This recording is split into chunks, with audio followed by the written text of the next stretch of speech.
Hello everyone, welcome back to my channel. दोस्तों, आज इस वीडियो में हम आपसे चर्चा करने वाले हैं कि दीक्षा पोर्टल पर जो प्रशिक्षण मौजूद हैं उनमें से हमें कौन कौन से प्रशिक्षण करने हैं और कौन से प्रशिक्षण नहीं करने हैं। मित्रों, मैं आपको बताना चाहूँगा कि दीक्षा पोर्टल पर बहुत सारे प्रशिक्षण उपलब्ध हैं, लेकिन आप ध्यान दीजिएगा, उनमें से प्रशिक्षण दो तरह के हैं। एक प्रशिक्षण जो है वो साप्ताहिक है और दूसरे प्रशिक्षण जो है वो वीडियो हैं, खाली सिंगल वीडियो हैं। तो दीक्षा पोर्टल पर सिंगल वीडियो की संख्या बहुत ज़्यादा है। आप सिंगल वीडियो को देख सकते हैं अलग अलग, लेकिन जो प्रशिक्षण है वो प्रशिक्षण आपके लिए आवश्यक हैं और ये अप्रैल से लेकर अभी तक आए हैं।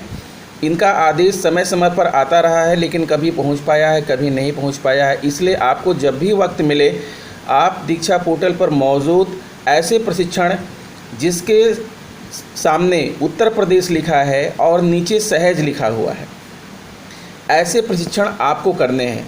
और जिसके सामने KGBB कस्तूरबा गांधी बालिका विद्यालय लिखा है, ऐसे प्रशिक्षण उन लोगों को करने हैं। अगर आप चाहें तो उन प्रशिक्षण को भी कर सकते हैं, लेकिन जो है ज़रूरी नहीं है। लेकिन ऐसे प्रशिक्षण जो दीक्षा पोर्टल पर मौजूद हैं और उनके सामने उत्तर प्रदेश लिखा हुआ है, नीचे सहज लिखा हुआ है, ऐसे प्रशिक्षण आपको करने हैं। ये प्रशिक्षण बहुत ही अच्छे हैं, बहुत ही अच्छी बातें इसमें बताई गई हैं और सिखाई गई हैं।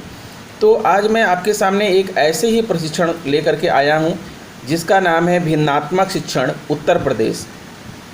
भिन्नात्मक शिक्षण उत्तर प्रदेश नामक जो प्रशिक्षण है ये बहुत ही इम्पॉर्टेंट है, बहुत ही मज़ेदार है। आप इस प्रशिक्षण को ज़रूर लीजिए, ठीक है। इसके लिए आपका टाइम बाउंडेशन नहीं है, आपको जब भी वक्त मिले, दिन भर में जब भी कोई टाइम मिले, एक एक पार्ट करके आप इस प्रशिक्षण को ले सकते हैं। इसमें कुल 4 भाग हैं, जिसमें से आज मैं आपके सामने भाग 1 और भाग 2 पर आधारित बहुविकल्पीय प्रश्नावली लेकर आया हूं। भाग 1 है हम सब अलग हैं और भाग 2 है आधार एवं अर्थ। तो आइए दोस्तों, हम आपके लिए बहुविकल्पीय प्रश्नावली इसलिए लेकर आए हैं ताकि जब आप प्रशिक्षण कर रहे हों तो आपको प्रशिक्षण करने में आसानी हो। तो आइए हम अपना वीडियो शुरू करते हैं और आशा करते हैं कि आपको जो है वीडियो या पसंद आएगा। और अगर आप मेरे चैनल पर नए हैं, अभी तक आपने मेरा चैनल सब्सक्राइब नहीं किया है, तो प्लीज़ मेरे चैनल को सब्सक्राइब कर लीजिए, क्योंकि समय समय पर मेरे चैनल के माध्यम से आपको बहुत सारी महत्वपूर्ण जानकारियाँ प्राप्त होती रहेंगी। मित्रों, बेल आइकन को भी प्रेस कर दीजिएगा और हो सके तो इससे आप जो है अपने ज़िले के दूसरे अध्यापकों को भी शेयर करिएगा, ताकि सभी के पास जो है समय रहते जो है यह वीडियो मेरी पहुँच जाए। तो आइए हम अपना प्रशिक्षण शुरू करते हैं। भिन्नात्मक शिक्षण उत्तर प्रदेश बहुविकल्पीय प्रश्नावली। हाँ तो दोस्तों, ये देखिए आपके सामने प्रस्तुत है भिन्नात्मक शिक्षण उत्तर प्रदेश का पहला भाग। पहले भाग की शुरुआत यहाँ से हो रही है। पहले हमको ये जानना है कि आखिर भिन्नात्मक शिक्षण है क्या। तो आपके सामने यहाँ पर 3 टोकरी दिख रही हैं और 3 टोकरी जो है, इन 3 टोकरी में कोई एक टोकरी ऐसी है जो कि बाकी 2 टोकरियों से भिन्न है। आप उसकी पहचान करिए कि कौन सी टोकरी यहाँ पर भिन्न है। देखिए, सोचिए और पता करिए कि कौन सी टोकरी यहाँ पर भिन्न है, या तीनों टोकरियाँ अलग अलग हैं या कोई एक टोकरी भिन्न है। तो आप ध्यान से देखेंगे तो आप पाएंगे कि देखिए टोकरी नंबर 3 भिन्न है, क्योंकि टोकरी नंबर 3 में जो है जो अंगूरों की संख्या है वो सिर्फ 2 ही है। तो यहाँ पर 3 टोकरियाँ थी, तीनों में आपको भिन्नता समझ में आ गई। फिर आगे बढ़ते हैं। यहाँ पर देखिए 3 बच्चे दिख रहे हैं। इन तीनों बच्चों में कोई एक बच्चा भिन्न नज़र आ रहा होगा आपको, ठीक है, क्योंकि जो है मनुष्य का चेहरा पहचानना ज़्यादा आसान होता है अन्य चीज़ों की अपेक्षा। तो यहाँ पर आपको भिन्नता नज़र आ रही होगी। यहाँ आप कहेंगे कि जो तीसरा बच्चा है, यानी तीसरा बच्चा जो है वो बाकी 2 बच्चों से भिन्न है, ठीक है। यहाँ तक मैं कहूँगा कि अगर कोई 2 बच्चे जुड़वा भी होते हैं, जुड़वा बच्चे भी होते हैं, तब भी उनके अंदर कोई ना कोई भिन्नता अवश्य होती है। उस भिन्नता को देखा जा सकता है।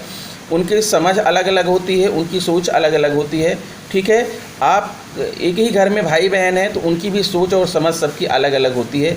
इसी तरह से एक कक्षा में जितने बच्चे होते हैं वो सभी भिन्न होते हैं, और इसी भिन्नता को लेकर के ये शिक्षण जो है, ये आपका जो प्रशिक्षण है ये तैयार किया गया है। जिसमें देखिए आपको एक प्रश्न दे रहे हैं यहाँ पर, अध्यापिका की यह टिप्पणी कि देखो राजू और सबीना को तुमसे पहले समझ आ गया कि 29 के बाद 30 आता है। दरअसल शिक्षिका एक प्रश्न पूछती है कि 29 के बाद क्या आता है, तो बच्चा बताता है कि 20 आता है। तो शिक्षिका उसको डांटती है, वो कहती है कि देखो राजू और सबीना को तुमसे पहले समझ आ गया कि 29 के बाद 30 आता है। उसकी सोच किस तरफ इशारा करती है? किसकी सोच? यहाँ शिक्षिका की सोच किस तरफ इशारा करती है? हर बच्चा अपनी ही गति से सीखता है। अवधारणा को आगे बढ़ाने से पहले यह सुनिश्चित करना कि बच्चों के पास उपयुक्त पूर्व विज्ञान है। सभी बच्चे कक्षा में समान रूप और गति से सीखते हैं। अब आप बताइए इसमें से 3 में से क्या आप सोच रहे हैं कि जो अध्यापिका है उसकी सोच किस तरफ से इशारा कर रही है? वो बच्चे को डांट रही है और कह रही है कि राजू और सबीना को तुमसे पहले समझ आ गया कि 29 के बाद 30 आता है। तो उसकी सोच किस तरफ इशारा कर रही है? तो मैं आपसे कहना चाहूँगा कि इस प्रश्न का जो राइट आंसर है ऑप्शन 3 है। सभी बच्चे कक्षा में समान रूप और गति से सीखते हैं। शिक्षिका की ऐसी सोच है, इसीलिए वह उस बच्चे को डांट लगा रही है। ठीक है, फिर आइए बढ़ते हैं अगले प्रश्न की तरफ। अगला प्रश्न देखिए है, जरा सोचिए और बताइए कि सिर्फ पाठ को रोचक बनाने से क्या रेहान जी की कक्षा में सभी बच्चे पाठ को समझ पाए होंगे? यानी पाठ को रोचक बनाने से क्या कक्षा के सभी बच्चे पाठ को समझ पाए होंगे या समझ पाएंगे? अपना जवाब चुनने के लिए हाँ या नहीं किसी एक विकल्प पर क्लिक कीजिए। अब बताइए आपका क्या आंसर है। तो हमारे हिसाब से तो इस प्रश्न का आंसर है नहीं। इसका राइट आंसर है नहीं, क्योंकि सिर्फ एक चीज़ से सारे बच्चे एक समान सोचने लगे, एक समान समझ पाएँ, ये ज़रूरी नहीं है कि पाठ को आपने रोचक बना दिया तो सारे बच्चे पाठ को समझ पाएँ, यह आवश्यक नहीं है। यानी प्रथम भाग में, इस प्रशिक्षण के प्रथम भाग में ये 4 चीज़ें प्रमुखतया निकल करके आ रही हैं, और वो 4 चीज़ें हैं कि किसी भी कक्षा में भिन्न प्रकार के विद्यार्थी होते हैं, बच्चों की सीखने की अलग अलग गति होती है, बच्चों के समझने की क्षमता भी अलग अलग होती है, और पूर्व ज्ञान का बहुत बड़ा महत्व होता है कि बच्चों के पास जो पूर्व ज्ञान है उसको नवीन ज्ञान के साथ कैसे जोड़ें, और एक जैसे पढ़ाने के तरीके नहीं होने चाहिए। यानी अगर कक्षा में भिन्न भिन्न जो है समझ के बच्चे हैं तो उनको पढ़ाने के भिन्न भिन्न तरीके भी होने चाहिए, भिन्न भिन्न तरीक़ों का ज्ञान भी होना चाहिए। अब इसके बाद शुरू होता है मित्रों भिन्नात्मक शिक्षण भाग 2, आधार एवं अर्थ। आधार एवं अर्थ। तो आधार एवं अर्थ का जो पहला सवाल है, वो पहला सवाल है, आपको क्या लगता है कि शिक्षिका को क्या करना चाहिए? रोहित जैसे बहुत बच्चे कक्षा में ध्यान नहीं देते और काम नहीं करते। शिक्षिका को उन बच्चों पर अपना समय बर्बाद नहीं करना चाहिए। रोहित के घर की स्थिति शिक्षिका को पता लगानी चाहिए। शिक्षिका को रोहित से सवाल जवाब नहीं करना चाहिए। हो सकता है कि उसकी निजी जीवन में कोई समस्या हो। वह अपने आप कुछ दिनों में प्रदर्शन दिखाने लगेगा। दरअसल कक्षा में एक बच्चा सोता रहता है, बाकी बच्चे तो पढ़ते हैं लेकिन एक बच्चा सोता रहता है, उसी के बारे में बात हो रही है। तो इन तीनों विकल्पों में से आप कौन सा विकल्प सही समझते हैं?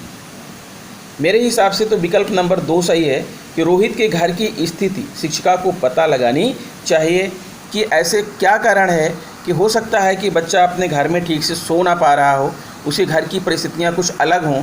तो इस लिहाज से आपका जो विकल्प 2 है वही सही है और राइट भी है। रोहित के घर की स्थिति शिक्षिका को पता लगानी चाहिए। ठीक है, फिर आगे बढ़ते हैं। अगला प्रश्न है मित्रों, देखिए आपको क्या लगता है कि डेनिस की माँ को इस परिस्थिति में क्या करना चाहिए? परिस्थिति क्या है मैं आपको बता दूं। एक बच्चा है, एक जो है डेनिस के भाई और बहन 2 हैं। एक जो है लिख लिख करके याद करता है और दूसरा रट्टा लगाता है। तो डेनिस जो है वो हमेशा चीज़ों को रट करके याद कर लेता है। तो ऐसी परिस्थिति में डेनिस की माँ को क्या करना चाहिए? डेनिस की माँ ने बहुत कोशिश किया कि बच्चा जो है लिख लिख करके याद करे, लेकिन जब भी वो लिखने बैठता है तो वो अवधारणाओं को भूल जाता है। इसलिए डेनिस की माँ को क्या करना चाहिए? डेनिस को लिखकर याद करने के लिए निरंतर प्रोत्साहित करना चाहिए या डेनिस के सीखने की शैली को समझना चाहिए? तो मेरे हिसाब से तो मित्रों ऑप्शन 2 सही है, डेनिस के सीखने की शैली को समझना चाहिए। यही ऑप्शन जो है आपका राइट है, डेनिस के सीखने की शैली को समझना चाहिए।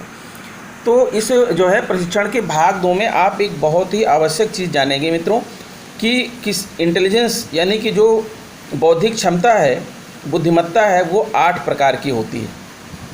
किसी भी मनुष्य के अंदर 8 प्रकार की बुद्धिमत्ता होती है।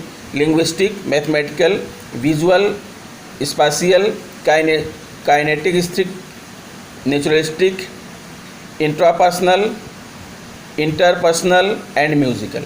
यानी भाषा, गणितीय तर्क, दृष्टि स्थानिक, शारीरिक गतिशीलता, प्राकृतिक, अंतवैयक्तिक, अंतरावैयक्तिक और संगीतमय। ये 8 प्रकार के जो है बुद्धिमत्ता किसी व्यक्ति के अंदर होता है। इसको जो है एक फिगर से भी यहाँ पर दिखाया गया है, इस 8 प्रकार की बुद्धिमत्ता को। देखिए यहाँ पर जो है एक चित्र बना हुआ है और इसमें 8 हाथ बने हुए हैं। 8 हाथों के द्वारा दर्शाया गया है कि व्यक्ति के अंदर जो बुद्धिमत्ता होती है, जो इंटेलेक्चुअल होता है, वो 8 प्रकार का होता है। भाषा, गणितीय तर्क, दृष्टि स्थानिक, अंतरावैयक्तिक, शारीरिक गतिशीलता, प्राकृतिक, संगीतमय और अंतःवैयक्तिक। ये 8 प्रकार की जो है बुद्धिमत्ता व्यक्ति के अंदर होती है। फिर आगे बढ़ते हैं। आपके सामने एक प्रश्न आ रहा है, इस प्रश्न को आप देखिए। अगर आपको ऑल ऑफ सडन दिया जाए कि यह प्रश्न आपको कैसा लगा, आपको यह प्रश्न हल करना है, तो अब आप बताइए, अगर आप जो है इस प्रश्न को हल करना जानते हैं तब तो हो सकता है कि आपको सरल लगे या आपको बहुत कठिन लगे, लेकिन मुझे तो यह प्रश्न कठिन लगा। ठीक है, तो मैंने यहाँ पर कठिन का ऑप्शन चुना है। यह हर व्यक्ति के लिए अलग अलग हो सकता है, किसी को कठिन लग सकता है और किसी को जो है यह सरल लग सकता है। अब आप बताइए, आप इस प्रश्न को हल करते हुए आपको कैसा महसूस हुआ? तो मज़ा आया, तनाव महसूस हुआ, कुछ महसूस नहीं हुआ? तो मैं तो कहूँगा कि मुझे इस प्रश्न को हल करते हुए तनाव महसूस हुआ। दरअसल इन प्रश्नों के माध्यम से क्या बताया जा रहा है कि किसी बच्चे को जो है, जो सीखने का जो मैटर है, यानी उसको चुनौतीपूर्ण बनाना चाहिए। जब चुनौतीपूर्ण जो है मटेरियल होगा, तभी बच्चे के अंदर बुद्धि का विकास होगा, उसके बारे में अधिक सोचेगा। ठीक है, तो मैंने इसका ऑप्शन लगाया, तनाव महसूस हुआ। फिर एक सरल सा प्रश्न ये दिया गया है जोड़ने का, और यहाँ आपको बताना है आपको प्रश्न कैसा लगा, कठिन या आसान। तो सीधी सी बात है, हर व्यक्ति कहेगा ये प्रश्न मुझे आसान लगा। यह प्रश्न आपको कैसा लगा? आसान मैंने टिक किया है। फिर इस प्रश्न को हल करते हुए आपको कैसा महसूस हुआ? तो हो सकता है कि यह प्रश्न इतना आसान हो कि आपको बिल्कुल मज़ा ना आया हो, या हो सकता है कि तनाव महसूस हुआ हो, या हो सकता है कि आपको कुछ भी महसूस ना हुआ हो। तो मैंने तो लिखा है कि मज़ा आया। ठीक है, फिर आगे बढ़ते हैं और आगे प्रश्न है कि भिन्नात्मक शिक्षण है क्या? भिन्नात्मक शिक्षण है क्या, इस भाग में आपको ये बताया गया है। आपके सामने यहाँ 3 प्रश्न हैं। देखिए, आपको क्या लगता है कि शीतल जी के पढ़ाने के तरीके में क्या अलग है? शीतल जी ने क्या किया? बच्चों का एक जो है समूह बना था। पहले एक ही तरह के समूह थे, यानी पूरी क्लास 3 समूहों में बटी हुई थी, समान समूहों में। ठीक है, कुछ में तेज़ बच्चे थे, कुछ में मध्यम बच्चे थे, कुछ में जो है बिल्कुल स्लो बच्चे थे। लेकिन शीतल जी ने क्या किया कि हर समूह से एक एक बच्चा निकाल करके अलग अलग समूह, मिश्रित समूह बना दिया और मिश्रित समूह में पढ़ाना शुरू कर दिया। अब उसी पर यह प्रश्न है कि यह तरीका हर बच्चे के पूर्व ज्ञान को आधार मानकर नए ज्ञान का सृजन कर रहा है। यह बच्चों को एक दूसरे की संज्ञानात्मक क्षमताओं को महत्व देने का मौका देता है। इस तरीके से बच्चों को एक दूसरे से मिलजुल कर काम करने का मौका मिलता है। अब तीनों में आपको बताना है कि क्या कौन कौन से सही हैं, कौन कौन से गलत हैं। तो मैंने तो तीनों को सही टिक किया है, क्योंकि इस प्रक्रिया में जो है तीनों ही बातें निकल करके आती हैं और ये तीनों ही स्टेटमेंट, तीनों ही कथन जो दिए गए हैं वो सही हैं और इसका राइट आंसर यही है, तीनों सही हैं। ठीक है, अब अगला प्रश्न देखते हैं। आपको क्या लगता है कि अगर कोई शिक्षक भिन्नात्मक शिक्षण के द्वारा पाठ पढ़ाना चाहेगा तो उसे क्या करना होगा? कक्षा के हर एक बच्चे के लिए अलग पाठ योजना बनानी होगी। बच्चों की विभिन्न क्षमताओं को ध्यान में रखकर सीखने सिखाने के कुछ विकल्प सोचने होंगे। तो आप बताइए क्या होगा? अगर आप यह सोच रहे हैं कि कक्षा के हर एक बच्चे के लिए अलग पाठ योजना बनानी होगी तो यह संभव नहीं है, बल्कि एक ही पाठ योजना में अलग अलग तरह के बच्चों के लिए गतिविधियों का चुनाव करना होगा। यानी जो है बच्चों की विभिन्न क्षमताओं को ध्यान में रखकर सीखने सिखाने के कुछ विकल्प सोचने होंगे। यानी इसका option number 2 is right, option 2 इसका सही है। फिर बढ़ते हैं आगे और देखते हैं कि भिन्नात्मक शिक्षण के भाग 2 में क्या बातें निकल करके आ रही, क्या सीखने को मिल रहा है। तो इसमें 4 प्रमुख बातें निकल करके आ रही हैं। बच्चों में भिन्नता का आधार सामाजिक व आनुवंशिक होता है। बच्चों के सीखने की क्षमताओं और ज़रूरतों के अनुसार शिक्षण करना चाहिए। बच्चों को पर्याप्त मात्रा में चुनौती देना चाहिए। चुनौती भरे सवाल, चुनौती भरे कार्य, चुनौती भरी गतिविधियाँ बच्चों को देनी चाहिए ताकि उनके मस्तिष्क का जो है विकास हो सके, और जब वो इन सवालों को हल कर लेंगे तो उन्हें मज़ा भी आएगा। और भिन्नात्मक शिक्षण से हर बच्चे के स्तर को मान मिलता है, यानी भिन्नात्मक शिक्षण करने से हर तरह के बच्चे, हर स्तर के बच्चे को जो है सम्मान और मान मिलता है, उसके अंदर हीन भावना का विकास नहीं होता है। तो मित्रों, ये रहा जो है भिन्नात्मक शिक्षण भाग 1 और 2 पर आधारित बहुविकल्पीय प्रश्न। आशा करता हूँ कि मेरा यह वीडियो आपको पसंद आया होगा। आपको बताना चाहूँगा कि अगली वीडियो में मैं आपके लिए लेकर आ रहा हूँ भाग 3 और 4 पर आधारित प्रश्नों के उत्तर। भाग 4 जो है वो आपके आकलन का है, जिसमें सिर्फ प्रश्न ही प्रश्न होंगे, आपको उत्तर देने होंगे। तो भाग 3 और 4 को देखना ना भूलें। पहले आप भाग 1 और 2 को देख लीजिए और भाग 1 और 2 का प्रशिक्षण पूर्ण कर लीजिए। फिर मैं आपके लिए लेकर आ रहा हूँ भाग 3 और 4 का, आप उसको भी देख करके ये प्रशिक्षण आप पूर्ण कर लीजिए। और अब तो आपका जो है दीक्षा पोर्टल मानव संपदा के साथ ऐड हो गया है। आप जो भी प्रशिक्षण लेंगे उसका रिकॉर्ड मानव संपदा पर रहेगा। अब आपका प्रशिक्षण बेकार नहीं जाएगा। तो आशा करता हूँ मित्रों मेरा यह वीडियो आपको पसंद आया होगा। यदि वीडियो पसंद है तो please subscribe my channel, press bell icon and share it to other friends. इस वीडियो में इतना ही, मिलते हैं आपसे नेक्स्ट वीडियो में। नमस्कार।